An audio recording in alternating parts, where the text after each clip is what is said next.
Balik po tayo sa mga balita. Itinuturing ni dating Pangulong Duterte na isang malaking kalokohan na iugnay ang kanyang war on drugs sa kaso ng mga nawawalang sabungero at isabong.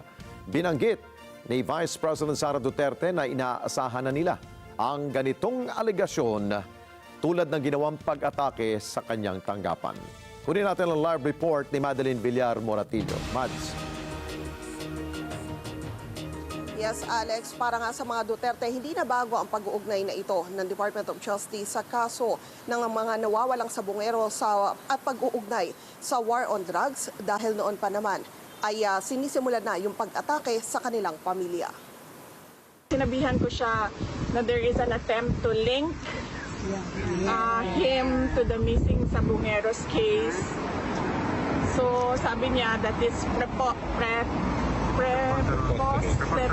Ito umano ang naging reaksyon ni dating Pangulong Rodrigo Duterte matapos makarating sa kanya na iniuugnay ang war on drugs sa isyu ng mga nawawalang sabungero.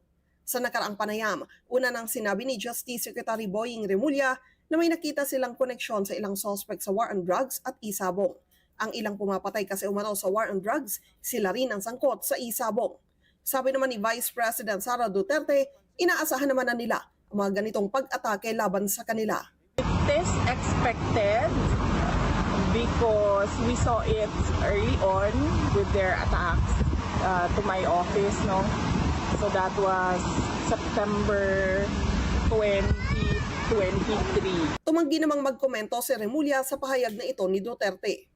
Ang bagong tagapagsalita ng Office of the Vice President na si Attorney Ruth Castelo, dating abogado ng isa sa inaakusahan sa sabungero case na si Atong Ang.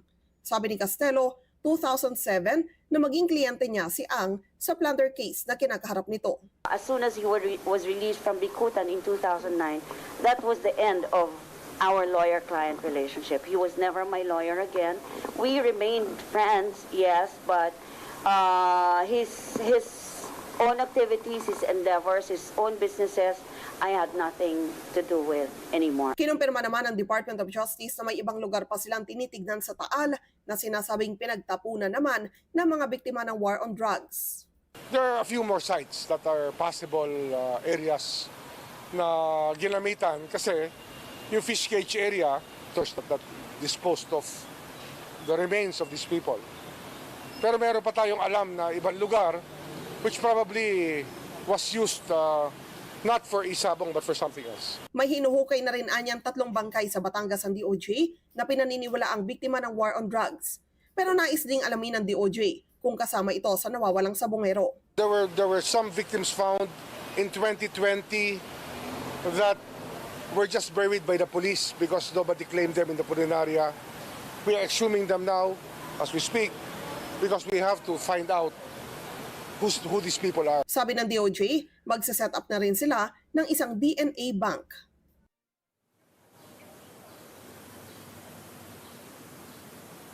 Giit ng Department of Justice, nakatutok pa rin naman sila sa kaso ng nawawalang sabungero pero dahil meron silang nakitang koneksyon nito sa war on drugs, tinitignan na rin nila ito ngayon. Balik sa inyo dyan, Alex. Okay, Mads, sino ang hawak nilang testigo para sabihin itong mga bagay na ito tulad ng pag-exhume ng mga katawan doon sa Batangas?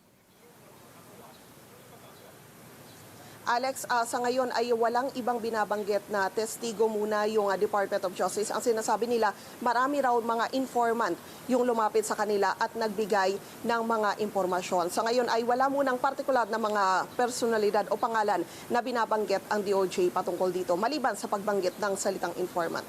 Okay, maraming salamat sa iyo, Madeline Villar Moratillo. Mata natin dyan sa DOJ.